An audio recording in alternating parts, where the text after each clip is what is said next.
what does this add up to in terms of thinking ahead for those younger individuals entering the workforce now?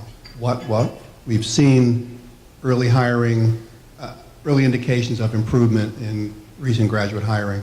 What are we seeing in 14 and 15 going ahead?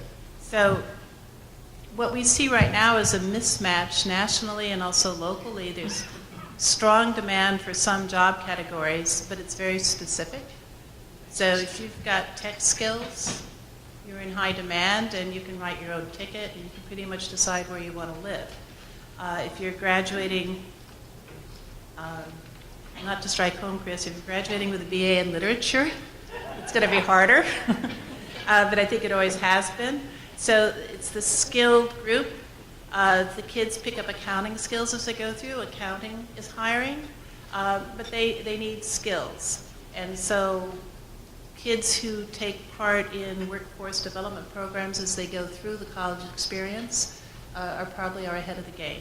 But it's definitely a better market overall, both for the kids who are trying to join the market and for people who are trying to get back into the workplace.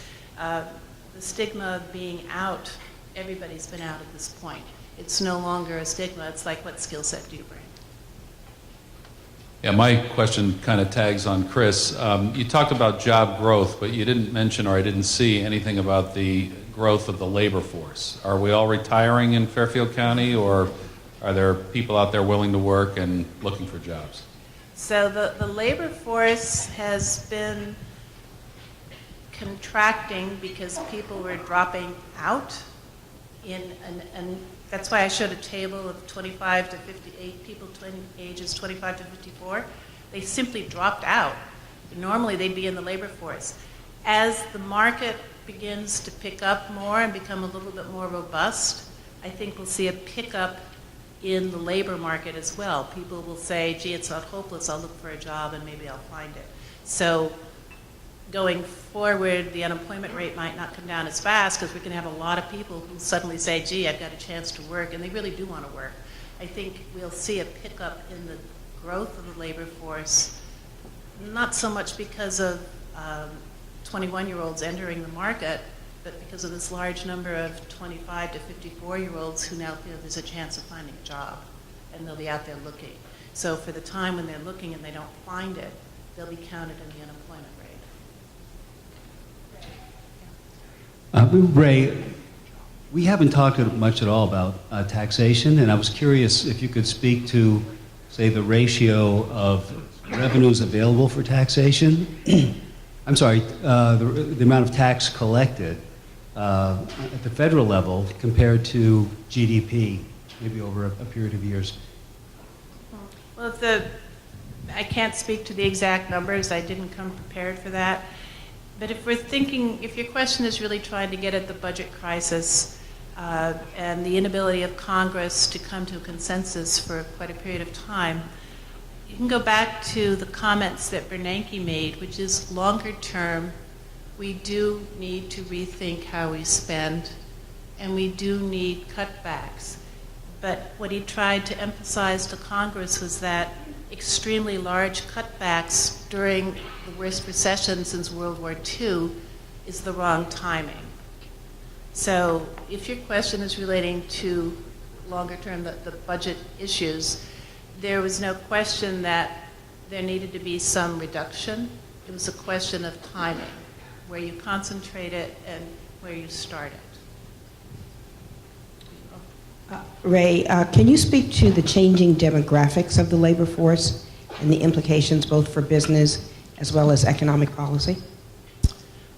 Well, the changing demographics may be a little bit broader than what you were hoping for. We do have retiring, they should have been retiring. The baby boomers didn't retire in the way we anticipated they would because their 401ks were hit so badly.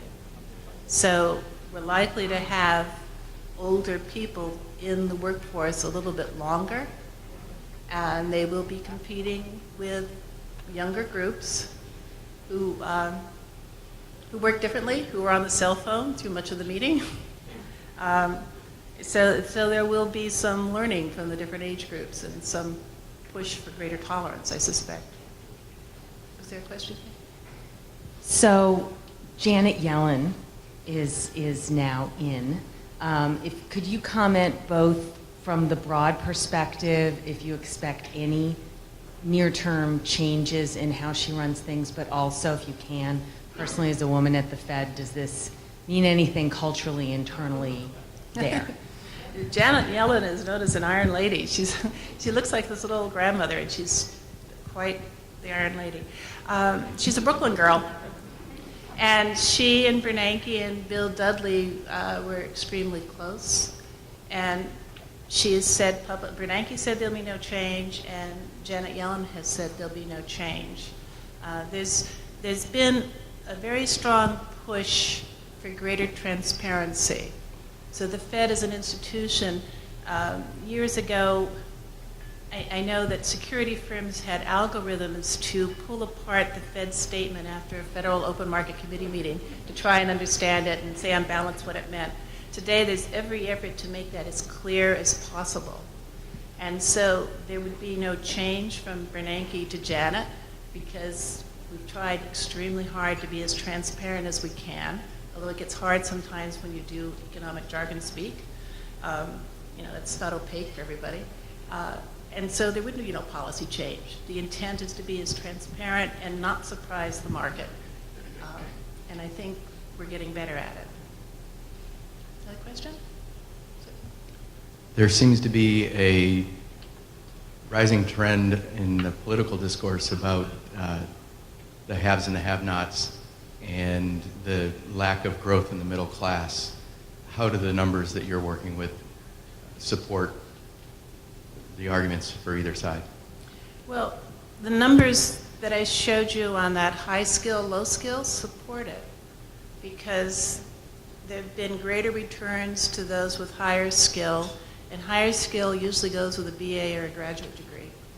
And there's job growth at the low end of jobs that typically require just a high school diploma, and their pay is considerably less. In the middle, there's been very little job growth whatsoever. So if you remember on that chart, there were two lines that were almost flatlined. So not by policy design, not by a federal policy, a state or a city policy, but just by what the marketplace demanded, there has been growth in inequality.